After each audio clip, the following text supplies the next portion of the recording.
सभी को नमस्कार। आज के वीडियो में हम लोग शुरू करने जा रहे हैं एक्सरसाइज 6.3 को। तो इसमें हम लोग सबसे पहले इसके फर्स्ट क्वेश्चन को देखेंगे।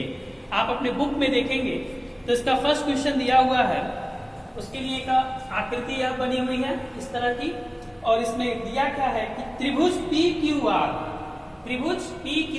जैसा कि आप देख पा रहे हैं कि PQR यह एक त्रिभुज है। इस त्रिभुज PQR में QP भुजा को, या जो QP भुजा है इसको S तक बढ़ाया गया है, QR भुजा को T तक बढ़ाया गया है।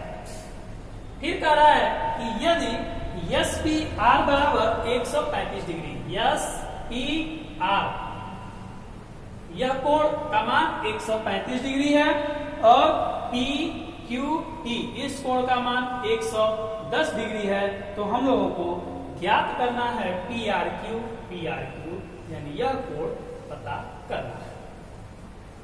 तो चलिए इसको हम लोग कैसे सॉल्व करेंगे इसके बारे में हम लोग थोड़ा देखें।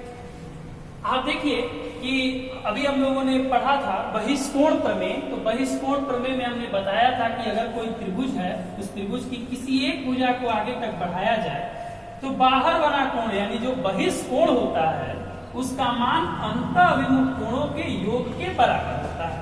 इस चीज को तो हम लोग पढ़े थे।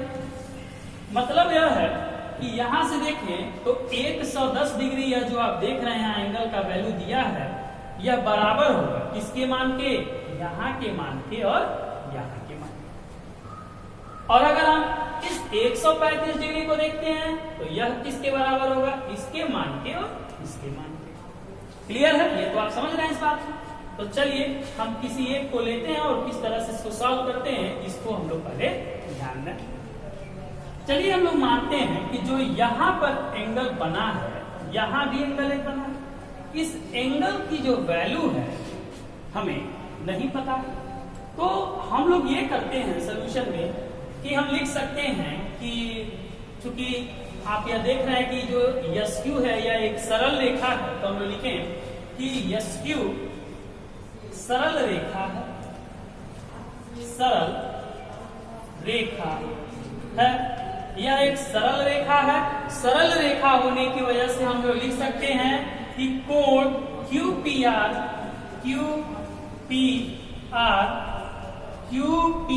यानी यह कोण प्लस एंगल SPR बराबर हम 180 डिग्री लिख सकते हैं रैखिक रेखा से। अब चलिए हमें QPR की वैल्यू निकालना है, तो हम लिखेंगे QPR बराबर 180 डिग्री, SPR को हम उधर भेज दें तो माइनस 135 डिग्री हो जाएगा। अब चलिए इसको हम घटाते हैं, घटेगा 5 हो जाएगा और 4 हो जाएगा 45 डिग्री। QPR की वैल्यू हो गई 45 डिग्री, यानी इस कोण का मान हम लोगों ने निकाला 45 डिग्री। समझ गए? अब इसके बाद हम लोग क्या करेंगे, लिखेंगे कि यह जो कोण है, यह चूंकि बहिष्कोण हम इसको लेते हैं तो क्या लिखेंगे कि कोण PQP त्रिभुज PQR का बहिष्कोण है, ठीक है। तो जब यह बहिष्कोण है तो हम क्या लिखेंगे, इसलिए कोण PQP बराबर कोण QPR प्लस कोण PRQ। अगर PQT ये बहिष्कोण है तो यह कोण और यह कोण दोनों आपस में जुड़ेगा तो उसका मान आएगा। अब चलिए तो PQT का वैल्यू क्या है? 110 डिग्री बराबर QPR का मान कितना है? 45 डिग्री। फिर यहाँ प्लस हम लिखते हैं PRQ, और यहाँ से अगर हम जब PRQ निकालेंगे PRQ ये होगा 110 डिग्री माइनस 45 डिग्री। इसको चलिए हल कर लेते हैं, तो यहाँ 5 हो जाएगा और 10 से 4 घटेगा 6 हो जाएगा 65 डिग्री। तो PRQ का मान हम लोगों ने पाया 65 डिग्री। तो यह हो गया आपका PRQ का मान हो गया 65 डिग्री। दूसरा प्रश्न यह कहता है, इसके लिए एक आकृति बनी हुई है जो आप यह आकृति देख रहे हैं। इसमें एक त्रिभुज है XYZ जिसके कोण x का मान है 62 डिग्री और इसके XYZ यानी इस पूरे कोण का मान है 54 डिग्री, ठीक है। और XYZ और XZY इन दोनों कोणों के समद्विभाजक YO और ZO है, ठीक है। हमें ज्ञात क्या करना है, OZY का मान, OZY इस कोण का मान ज्ञात करना है और YOZ यानी इस कोण का मान ज्ञात करना है। तो चलिए देखते हैं यह प्रश्न कैसे हल होगा। इस कोण का मान ज्ञात करना है, इस कोण का मान ज्ञात करना है। यह वैल्यू दिया है, यह वैल्यू दिया है और क्या दिया है कि YO इसका समद्विभाजक है और ZO कोण Z का समद्विभाजक, ठीक है। चलिए इसको सॉल्व करते हैं। सबसे पहले सॉल्यूशन पर ध्यान देते हैं। देखिए इसका सॉल्यूशन कैसे होगा। आप देखिए तो x, y और z तीनों त्रिभुज के अंतःकोण हैं, तो हम लिख सकते हैं कोण x प्लस कोण y प्लस कोण z बराबर 180 डिग्री। क्या है ये, त्रिभुज के अंतःकोण। त्रिभुज के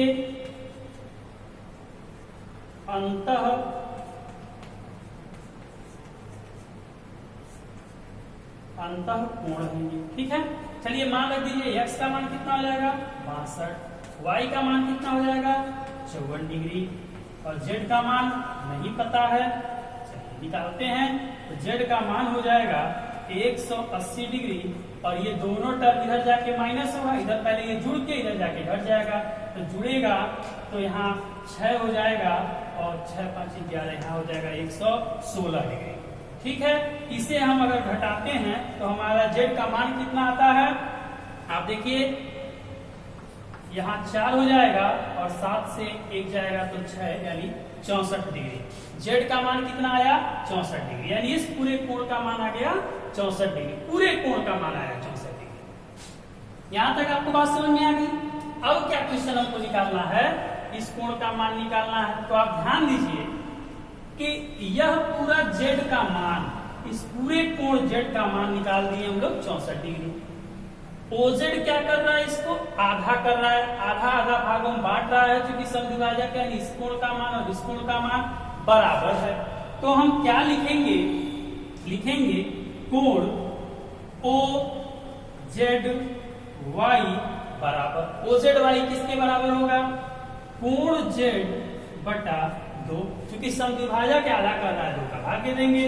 तो यहाँ देखिए 64 है डिग्री है, 2 का भाग करेंगे 32 डिग्री हो जाएगा, यानी OZY का मान तो हम लोगों ने निकाल लिया 32 डिग्री, ठीक है। OZY का मान कितना हो गया 32 डिग्री। अब हमें क्या निकालना है, YOZ यानी इस वाले कोण का भी मान हमें ज्ञात करना है। तो चलिए उसको कैसे ज्ञात करेंगे, ये आप नोट कर लिए होंगे, इसको हम इरेज कर देते हैं।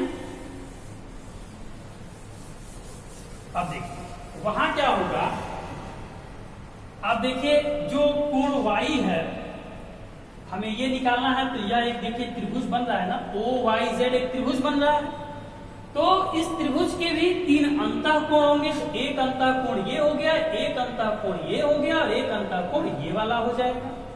यानी पहले हमें इसका मान पता चल जाए तो जोड़ के 180 घटा देंगे तो ये मान निकल जाएगा। तो आइए पहले इसको पता करना पड़ेगा हमको, ये तो पता है लेकिन ये नहीं पता, इसको पता करना होगा। तो ये कैसे पता होगा, तो देखिए y का पूरा मान 54 है और OY इसको आधा कर रहा है, तो हम निकाल लेंगे कोण OYZ बराबर, OYZ निकालेंगे 54 डिग्री है, इसमें हम 2 का भाग दे देंगे तो 27 डिग्री हो जाएगा, यानी इस कोण का मान आ गया 27 डिग्री, इस कोण का मान आ गया 32 डिग्री। बोलिए कोई दिक्कत, क्लियर है ये चीज। अब हम लोग चलिए उसका मान निकालते हैं, तो कैसे निकलेगा, त्रिभुज OYZ में कोण YOZ यानी यह कोण प्लस कोण OYZ यह कोण प्लस कोण OZY बराबर 180 डिग्री। यहाँ आप लिखेंगे त्रिभुज के तीनों अंतः कोणों का योग, ठीक है, 180 अंश होता है। नोट हो जाएगा यहाँ पर। अब चलिए, तो y और z को हमको ज्ञात करना है। OYZ का मान हो गया 27 अंश, OZY का मान हो गया 32 अंश बराबर 180 अंश। तो y और z बराबर हो जाएगा 180 डिग्री माइनस, ये दोनों जुड़ के घटेगा तो 7 2 9 3 2 5, इसको आप घटा दीजिए। तो घटाएंगे 121 डिग्री, ये हो जाएगा आपका आंसर।